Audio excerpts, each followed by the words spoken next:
આજરોજ ઝાલોદ તાલુકા કોંગ્રેસ સમિતિ દ્વારા ઝાલોદ તાલુકાના ગામોમાં ગરીબ આદિવાસીઓની જમીન છીનવી લઈ સરકારશ્રી દ્વારા વિકાસના નામે માનસણ નાળા જળાશય યોજના, તે બાદ કાલીટુ જળાશય યોજના, તે બાદ દિલ્હી મુંબઈ કોરિડોર હાઈવે અને હવે ડોમેસ્ટિક એરપોર્ટ બનાવી આદિવાસી ખેડૂત ખાતેદારોને બરબાદ કરી નાખવાનું જે ષડયંત્ર કરવામાં આવેલ છે.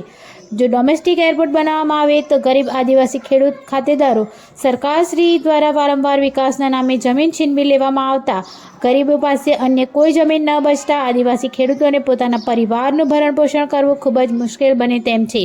અને ખેડૂત ખાતેદારો આદિકાળથી સંયુક્ત પરિવારમાં રહેતા જઈ આવેલ છે તે પરિવારો વેરવિખેર થઈ જશે. ખેડૂતોની રૂઢિ અને પ્રણાલીઓ તૂટી જશે, આદિવાસી તરીકેની ઓળખ ભૂસાઈ જશે અને અન્ય કોઈ વિકલ્પ ન બચતા ખેડૂતો ગુનાહિત પ્રવૃત્તિ તરફ ધકેલાઈ જતા આદિવાસી ખેડૂત પરિવારો બરબાદ થઈ જશે. જે અંતર્ગત આદિવાસી ખેડૂત પરિવારોના અને બાળકોના ભવિષ્યની ચિંતા કરી ઝાલોદ તાલુકા કોંગ્રેસ સમિતિ અને દાહોદ જિલ્લા કોંગ્રેસ સમિતિ ઉપક્રમે ડોમેસ્ટિક એરપોર્ટનો વિરોધ કરતું આવેદનપત્ર પ્રાંત અધિકારી શ્રી ઝાલોદને આપવામાં આવેલ હતું. નવપ્રવાહ ગુજરાત ન્યૂઝ, નિશા.